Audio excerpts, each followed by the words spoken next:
네, 반갑습니다. 네, 제가 아주 오랜만에 수요일 날 이렇게 성도님들 앞에서 말씀을 전하게 되었습니다. 네, 우리 권사님께서 기도해 주신 대로 하나님 귀에 들린 대로 그 기도가 모두 이루어지기를 소원합니다. 음, 오늘은 우리 성도님들과 함께 라인이라는 제목으로 함께 은혜를 나눠 보려고 하는데요. 우리 먼저 옆에 계신 성도님들과 인사하겠습니다. 네, 사랑합니다. 축복합니다.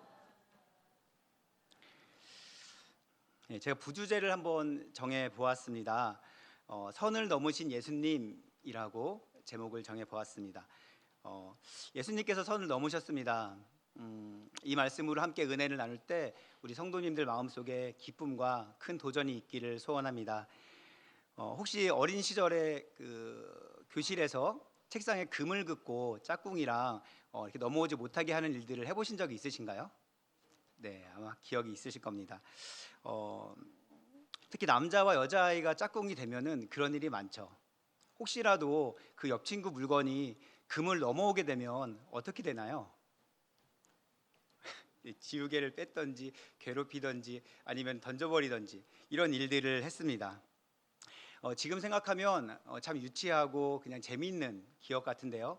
당시 어린 시절로 돌아가서 생각해 보면 책상 위에 그어진 작은 선 하나가 어떤 긴장과 경계를 만들어냈습니다. 하얀색 도화지가 한 장 있다고 한번 생각을 해보겠습니다. 앞에 한번 도화지를 한번 들어볼까요? 네, 도화지가 있습니다. 근데 분명히 한 장의 도화지인데 그 도화지 가운데 진한 선을 한번 그어 보겠습니다. 네, 그러면 조금 전까지 한 장이었던 도화지 사이에 경계와 어떤 구분이 생겨나는 것을 우리가 볼 수 있습니다. 그렇게 그려진 도화지에 있는 선이 옳거나 옳지 않다고 말할 수 없습니다. 왜냐하면 선이 하나 그어진 거니까요. 그런데 그 도화지를 우리의 삶으로 가져와 봤을 때 그 선은 우리가 지켜야 될 어떤 약속, 기준, 도리와 같은 걸로 변하게 됩니다. 이처럼 도화지에 그어진 선처럼 우리 눈에 보이지는 않지만 우리 삶을 돌아보면 분명히 어떤 선이 그어져 있고 약속과 규칙 같은 것들이 존재합니다. 우리 좌우에 계신 성도님들께 조금 불편하지만 이렇게 한번 인사해 볼까요? 집사님, 권사님, 선 넘지 마세요.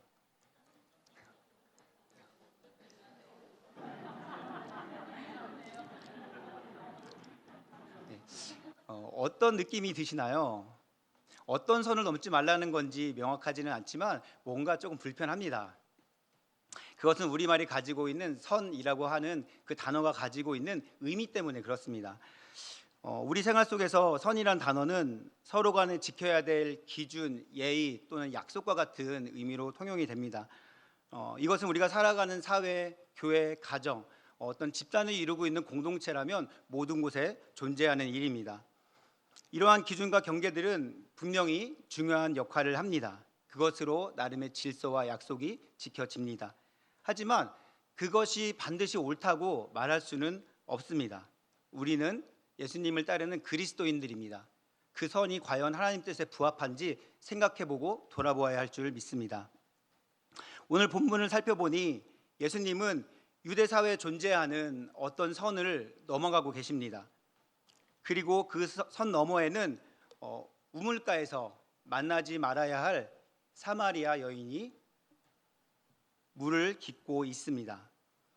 오늘 성도님들과 함께 예수님께서 넘어가신 이 선을 따라갈 때 우리 삶을 돌아보고 하나님의 뜻이 어디에 있는지 생각하는 우리 모두가 되기를 소원합니다. 네, 저는 우리 성도님들이 아멘을 해주셔야 더 신나게 은혜롭게 말씀을 전할 수 있습니다. 첫 번째로 예수님께서 넘어가신 선은 어떤 선인지 한번 살펴보겠습니다. 본문 말씀 3절 4절을 보니 예수님은 지금 갈릴리로 가고 계십니다. 그런데 굳이 사마리아 땅을 지나가야 하겠다라고 이야기를 하십니다. 우리 3절 4절을 함께 읽어보겠습니다. 유대를 떠나사 다시 갈릴리로 가실새 사마리아를 통과하여야 하겠는지라. 사마리아는 당시 유대 사회에서는 좀처럼 지나가지 않는 그런 길이었습니다. 이 이야기는 북이스라엘 멸망했던 722년경으로 돌아갑니다. 북이스라엘은 아시리아에게 멸망을 당해서 없어지게 되는데요. 아시리아는 자신의 그런 어떤 거점으로 삼기 위해서 북이스라엘의 수도였던 사마리아를 사용합니다. 대규모 이주 정책을 합니다. 그래서 사마리아 사람들은 이주를 가지 않기 위해서 아시리아 사람들과 결탁하기도 했고 그들과 혼인을 하기도 했습니다. 그 일로 인해서 사마리아 사람들의 어떤 정체성, 신앙적인 혈통, 유대 민족의 그런 혈통들이 혼탁해지기 시작했습니다. 이런 이유로 인해서 유대인들은 사마리아인들을 더 이상 자신의 민족으로 여기지 않고 이방인과 같이 여겼고 그 땅에 발을 들여놓지 않게 되었습니다. 사마리아인들 역시 이 일에 대해서 증오심을 가지고 독자적으로 제단을 쌓으며 나아갑니다. 그렇게 시작된 갈등은 무려 지금까지도 계속되고 있다고 합니다. 아주 오래된 갈등이죠. 그리고 느헤미야서에 봐도 이러한 갈등이 나타납니다. 느헤미야가 성전 건축을 하려고 했을 때 그것을 적극적으로 방해하고 나섰던 이들이 사마리아인들이었어요. 그래서 유대인들이 갈릴리로 갈 때는 반드시 사마리아로 지나지 않고 다른 길을 선택했는데요. 우리 잠깐 화면에 지도를 좀 띄워주시면 잠깐 보면서 이야기해 보겠습니다. 지금 보시면 잘 보이지는 않으시겠지만 가운데 있는 길이 바로 사마리아로 가는 길이에요. 이 길로 지나가면 사마리아가 아니고 유대에서 갈릴리로 가는 길입니다. 네, 사마리아 땅을 지나서 가는 길이죠. 이 길로 가면 3일이면 갈릴리에 도착할 수 있습니다. 근데 오른쪽에 보면 강이 하나 있죠. 요단강입니다. 근데 좀 위험한 길이라고 해요. 여기로 돌아서 가게 되면 5일 정도의 시간이 걸린다고 하고요. 좌측에 보이는 녹색 선을 따라가는 길은 지중해 연안으로 돌아서 가는 길인데요. 시간이 많이 걸린다고 합니다. 하지만 안전한 길이라 유대인들은 이 길을 선호해서 갔을 것이라고 여겨집니다. 네, 그런데 문제는 화면 꺼주셔도 됩니다. 그런데 문제는 예수님께서 오늘 굳이 이 사마리아 땅을 밟고 지나가야 하겠다라고 말씀을 하셨다는 겁니다. 유대 사회 속에서 넘어가면 안 돼라고 정해놓은 암묵적인 약속이었어요. 근데 그곳을 예수님이 넘어가신 거예요. 유대인들은 이 문제를 보고 어떻게 이야기했을까요? 수근수근거렸고 예수 무리를 보며 비난했을 겁니다. 저자들은 왜 저기로 지나가는가라고 생각을 했을 것이 당연합니다. 그렇다면 이 암묵적 약속을 깬 예수님께서 잘못하신 것일까요? 아니면 그 약속을 믿고 따르려고 했던 유대인들의 어떤 생각이 어긋나 있던 것일까요? 우리는 그 답을 잘 알죠. 우리가 유대인의 입장으로 돌아간다면 그들이 그렇게 생각하는 이유도 알고요. 그들이 사회적으로 그것을 당연하다고 생각할 수 있는 명분도 충분히 있다는 것을 압니다. 하지만 예수님께서 오늘 하신 일을 보니 그들의 생각이 틀렸어라고 말씀하시는 것 같아요. 그들의 통념은 무너져야 돼라고도 말씀하시는 것처럼 보입니다. 우리의 삶 그리고 우리가 이렇게 예배하는 교회와 신앙의 현장 가운데 어떤 선이 존재하고 있을까요? 우리는 그 정해진 선이 있으면 넘어가지 않기 위해서 애쓰며 살아갑니다. 그런데 그리스도를 따라가는 우리들은 충분한 명분이 존재한다 할지라도 그 기준이 하나님의 뜻에 정말 부합하는가라고 생각을 해봐야 될 줄 믿습니다. 그리고 그것이 혹시라도 내 생각 아니면 나의 생활, 나의 마음 가운데 세워진 기준이고 하나님의 뜻에 맞지 않는 경계들이라고 한다면 속히 수정해서 다시 올바른 선을 그어야 할 줄 믿습니다. 예수님께서 오늘 본문에서 바로 유대민족이 그어놓은 선, 넘어가면 안 돼, 이건 사회적 통념이야, 우리의 약속이야 라고 해놨던 그 선을 예수님이 넘어가고 계신 겁니다. 두 번째로, 그렇다면 예수님께서는 왜 유대 사회의 암묵적인 이런 약속을 깨트리고 사마리아 땅으로 들어가고자 하셨을까에 대한 것입니다. 우리는 이미 성경을 알고 있습니다. 그 경계 너머에는 누가 있었죠? 네, 수가성 여인, 사마리아 여인. 네, 수가성에 사는 사마리아 여인이 살고 있었습니다. 요한복음을 기록한 요한을 보니 이 이야기를 정말 중요하게 여긴 것 같아요. 왜냐하면 잘 보시면 이 여인과의 대화가 요한복음 이 한 장, 4장 전체의 대부분을 다 차지하고 있습니다. 요한이 왜 그렇게 길게 장황하게 이야기를 적었을까? 그것은 바로 예수 그리스도께서 오신 모습, 그분은 누구신가에 대해서 잘 설명하고 있는 사건이기 때문에 적어 놓았을 것입니다. 사마리아 여인을 찾아가셨고 그를 치유하시고 회복시키신 일이 예수님께서 우리를 찾아오시고 치유하시고 회복시키신 일과 매우 흡사합니다. 사마리아 여인은 물 들어갈 때 햇볕이 쨍쨍 내려지는 정오에 들어갔어요. 사람들의 눈을 피해야 했고 그렇게 물을 찾아가야만 했습니다. 그녀에게는 우리가 잘 알듯이 5명의 남편이 있었어요. 그런데 지금 사는 그 남편도 그 5명이 아닌 다른 사람, 그나마 자신의 남편이 아니다라고 이야기하는 사람과 살고 있어요. 그렇기 때문에 이 여인은 어땠을까요? 그 지역 사회에서 어울리지 못했을 겁니다. 사람들이 경계하는 대상이었고 당연히 상종하지 못할 사람이라고 소문이 나 있는 그런 여인이었을 거예요. 모두에게 손가락질 받는 사람이었죠. 그리고 그 사실을 누가 가장 잘 알았냐면 손가락질 받으며 외롭게 살아가고 있던 그 정오의 뜨거운 햇빛 속에서 물을 뜨러 가야만 했던 본인이 그 사실을 가장 잘 알고 있었던 거예요. 예수님께서 그 여인의 삶의 모습을 보시고 그 여인에서 발견한 것은 바로 타는 듯한 목마름이었어요. 그 여인 안에 있는 갈증, 갈망을 예수님께서 보신 겁니다. 그리고 그녀에게 말씀하시기를 영원히 목마르지 않는 샘물을 너에게 주겠다. 줄 수 있는 사람이다. 내가 그런 자야 라고 이야기를 하십니다. 그에 대해서 여인이 답을 이렇게 하는데요. 우리 15절 말씀 같이 한번 읽어보겠습니다. 여자가 이르되 주여 그런 물을 내게 주사 목마르지도 않고 또 여기 물 기르러 오지도 않게 하옵소서. 예수님이 그렇게 얘기하는 거예요. 예수님, 정말 그런 물이 있다면 저에게 주어 목마르지 않게 해주십시오. 물론 여인이 그렇게 이야기할 때는 그분이 누구신지 온전히 이해하지는 못하고 말했을 겁니다. 그때 예수님께서 말씀하시기를 너의 목마름의 이유가 마시는 물 때문에 있는 것이 아니고 너의 삶 가운데, 너의 인생 가운데 있는 목마름이란 것을 정확하게 말씀을 하십니다. 그리고 오랜 대화 끝에 여인에게 알아들을 수 있는 말로 그 여인의 이야기를 다시 들려줍니다.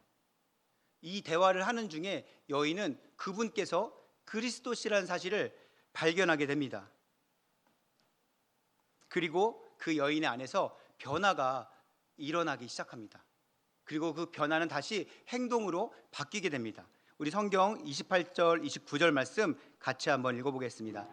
여자가 물동이를 버려두고 동네로 들어가서 사람들에게 이르되 내가 행한 모든 일을 내게 말한 사람을 와서 보라. 이는 그리스도가 아니냐 하니. 여인이 그분을 그리스도라고 고백하기 시작했습니다. 놀랍게도 이 고백 후에 이 여인은 자신이 그토록 창피해서 피하고 싶었던 마을로 다시 찾아 들어갑니다. 그리고 그리스도께서 오셨어라고 그들에게 이야기를 하기 시작했다는 사실입니다. 이것에 대해서 성경을 보면 28절에 아주 인상적인 단어가 하나 나옵니다. 그 단어는 바로 물동이에요. 물동이는 여인들이 또는 사람들이 사막 지역에 살아가기 위해서 생명을 연명하기 위해서 반드시 필요한 도구인데 28절을 보니 그 물동이를 버려두고 라고 나옵니다. 버려두고 마을로 들어가 이렇게 이야기를 했습니다. 이 여인은 나의 목마름을, 나의 갈증을 해소할 수 있는 것이 이 한 잔의 물이 아니라 바로 영원히 목마르지 않는 예수 그리스도, 그분의 생명샘인 것을 발견을 한 것이죠. 하나님의 아들 예수께서 이것을 위해서 선을 오늘 넘으셨던 겁니다.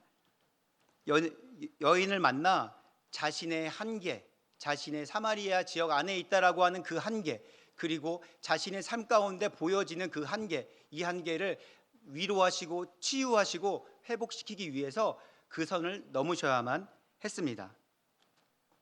오늘 우리는 예수님에 대해서 이야기하면서 선이란 주제를 가지고 나누고 있어요.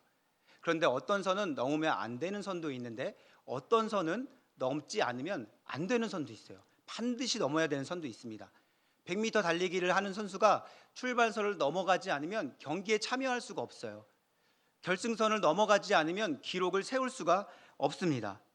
그렇기에 어떤 선들은 좋은 일, 때로는 더 위대한 일을 위해서 밟고 넘어가야만 합니다. 예수님께서 선을 넘으신 이유가 바로 그러한 유대인들의 경계를 무너뜨리고 무엇이 옳은가에 대해서 보여주시기 위함이었습니다.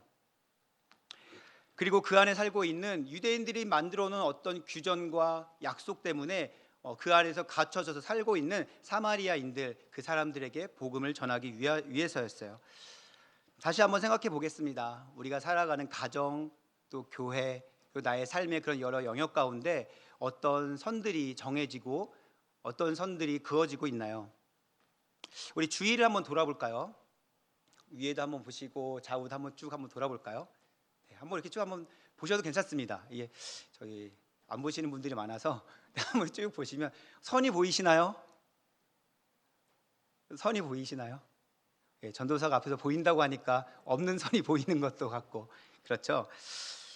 오늘 말씀에서 이야기하는 것처럼 우리의 삶에는 이러한 선들이 존재하고 있습니다. 그리고 반드시 넘어가야만 살리는 선, 넘어가야만 살아나는 선, 넘어가야만 잘 되게 하는 선들이 교회 안에도 존재합니다.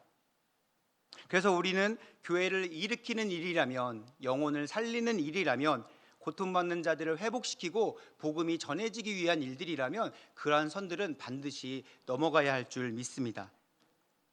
우리의 헌신 그리고 우리의 수고를 제한하는 선, 때로는 나의 기준으로 더 이상 나아가지 못하게 하는 선이 있다면 오늘 예수님을 보시면서 담대하게 용기를 얻고 넘어가는 우리 모두가 되었으면 좋겠습니다.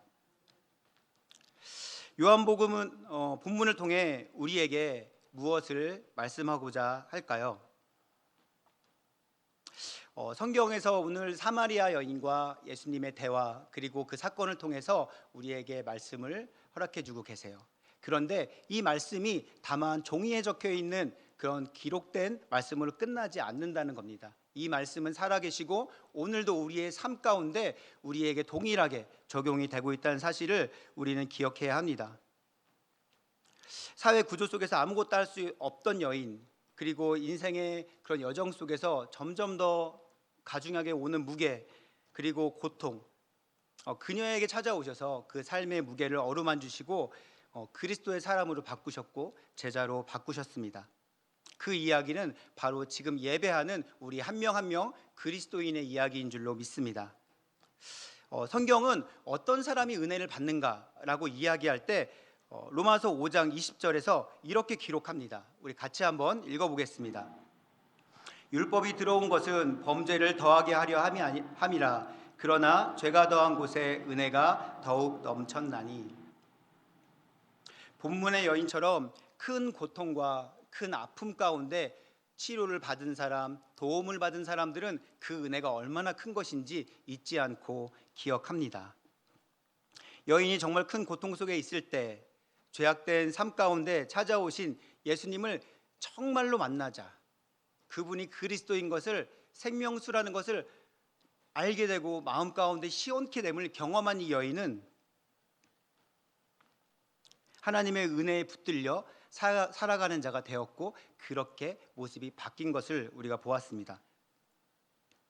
중요한 것은 우리 역시도 우리의 죄, 우리에게 있던 어둠, 우리에게 있던 연약함들이 하나님의 은혜로 어떻게 회복되었고 어떻게 치유되어져 가고 있는가, 그리고 오늘 하나님께서는 또 그 일을 어떻게 이루고 계시는가를 우리가 분명히 기억하는 것인 줄로 믿습니다. 그래서 우리를 구원하신 그 예수님의 은혜가 우리 마음속에 오늘 여인처럼 감격으로 확신으로 세워질 때 우리 안에 생겨나는 것이 있어요. 우리 안에 일어나는 것이 있습니다. 그것이 바로 기쁨이고 은혜입니다. 그 기쁨과 은혜가 우리 가운데 고백되어지고 인정되어지는 것, 그것이 바로 영원히 목마르지 않는 샘이에요. 그 은혜는 우리로부터 말미암는 것이 아니라 오직 하나님으로부터만 공급되는 것이기에 그 샘에 붙들려 있는 자들은 그 기쁨을 영원토록 누린다라고 말씀을 하고 계신 겁니다. 그래서 그러한 자들이 드리는 예배를 오늘 성경에서 신령과 진정으로 드리는 예배라고 이야기합니다. 우리 성도님들 한 분 한 분이 그러한 구원의 감격과 기쁨으로 예배하였으면 좋겠습니다.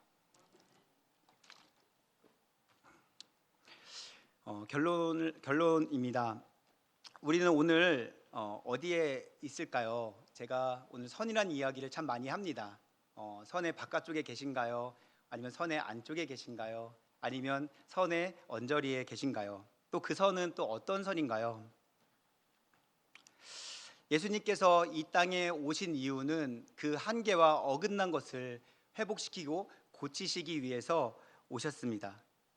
만약에 예수님께서 하늘 보좌라는 그 선을 넘지 않고 우리 가운데 오시지 않았다면 우리는 이 죄악 가운데 구원을 받을 수 없었을 겁니다. 그리고 우리는 죄의 종으로 여전히 살 수밖에 없었을 것입니다.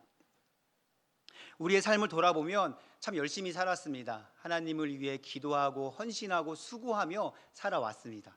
그리고 우리는 또 그렇게 영광교회 가운데 주님 앞에 살아가고 있습니다. 하지만 그럼에도 우리는 다시 한번 살펴보아야 합니다. 우리에게 있는 선, 우리에게 있는 기준이 과연 그분의 뜻에 부합하는가? 그리고 그것을 넘어야만 살릴 수 있는 것들이 교회 가운데 어떤 것들이 있는가 고민하고 생각할 때 하나님께서 그 고민하는 자들에게, 그 고민하는 이들에게 지혜를 주시고 영감을 주시고 깨닫는 마음을 주실 겁니다.